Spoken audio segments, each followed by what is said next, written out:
At Rhino Rally, we like to have a lot of fun and silly moments with our guests. Silliness was part of the job, actually. Here's how.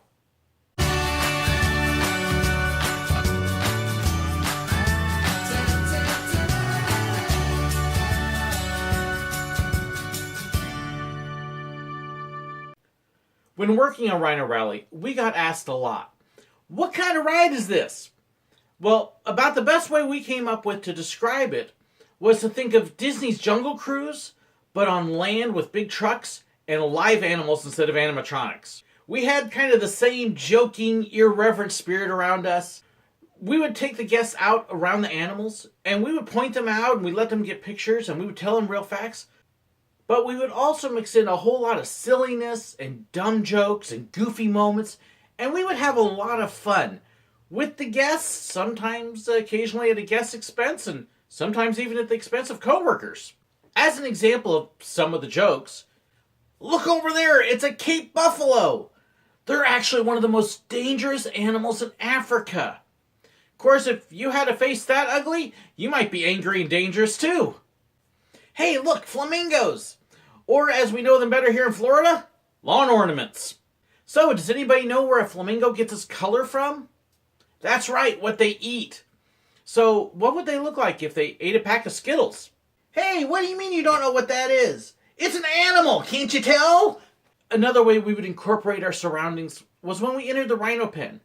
Now, as silly as it sounds, our rhinos were pretty much litter box trained. They always went in one spot. And as you drove into the rhino pen, you would actually drive not just next to it, but right around it.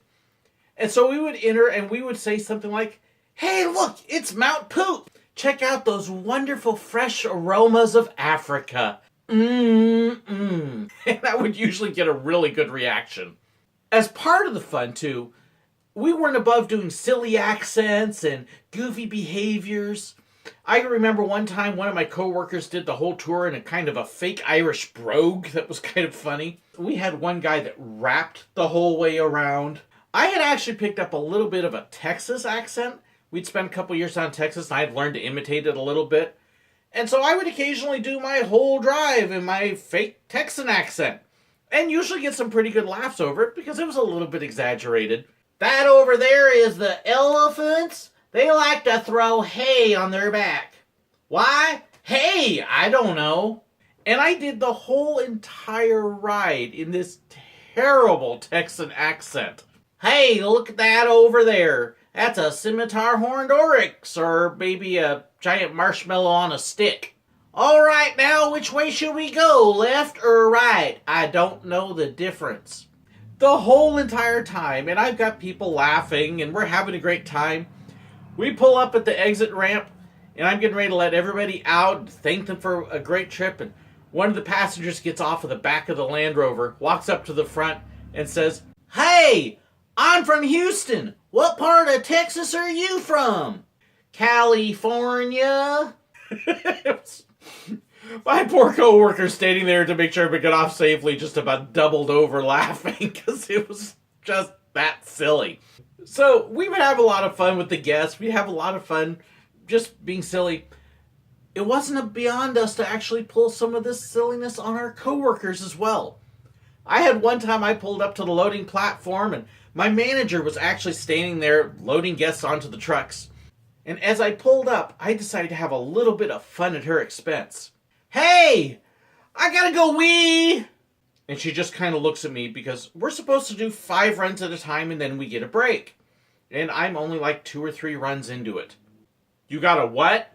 I really gotta go wee. It's getting desperate. What do you mean you gotta go? You're gonna get a break. You can't wait? No, I can't wait. I really gotta go wee. At this point, she's starting to get a little aggravated with me. She's letting the guests know that they're going to have to wait just a little bit, and she's about to point me around.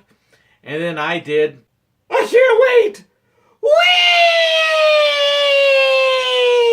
Whee! Okay, I feel much better now. She just gave me daggers in the eyes, and then proceeded to open the gates and let everybody get on while they were laughing at what had just happened.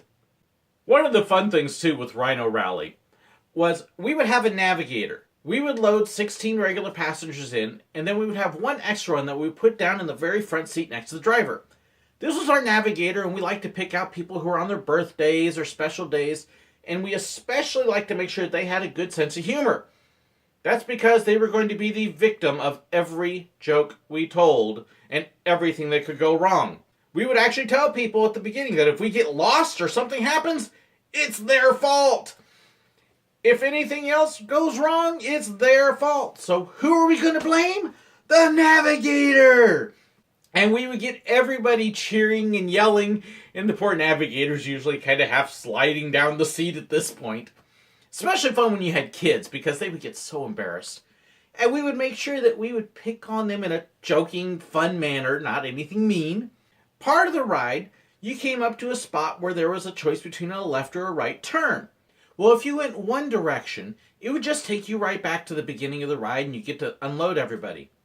The other direction, however, took you to the water portion of the ride. This is where we would drive out onto a bridge, we would get stuck.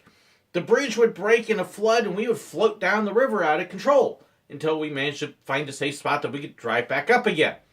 We made sure that no matter what direction we went, the navigator took us the direction that we wanted to go. And so we would kind of lead them a little bit.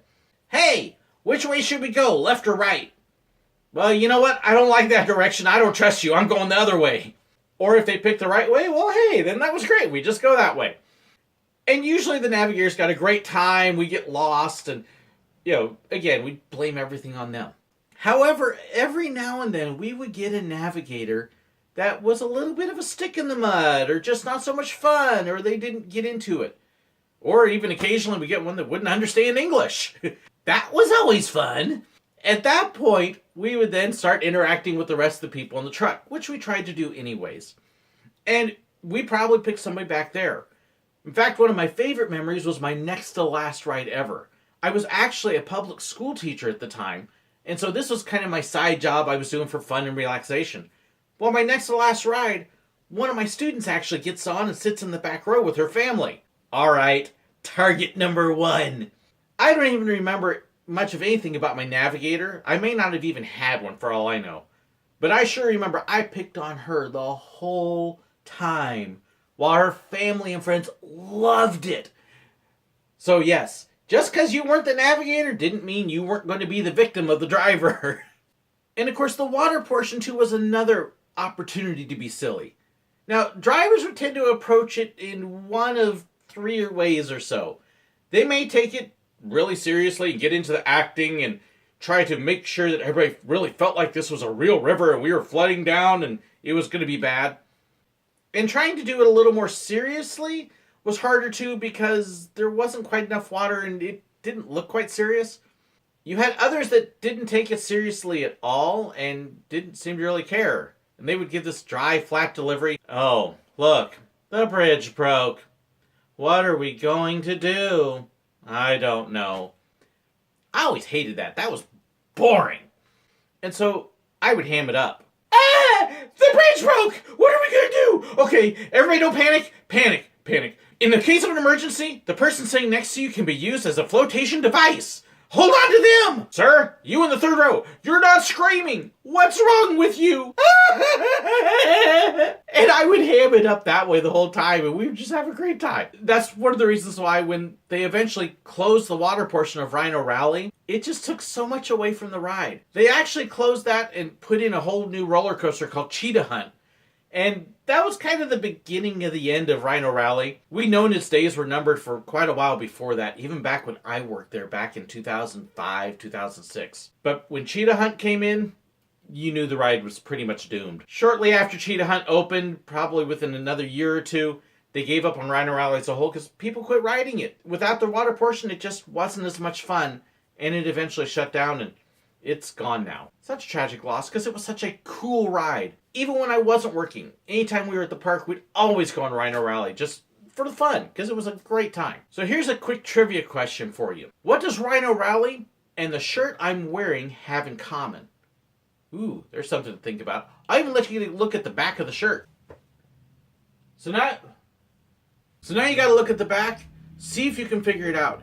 If you got it, post it in the comments below along with your other thoughts. Thanks so much for watching.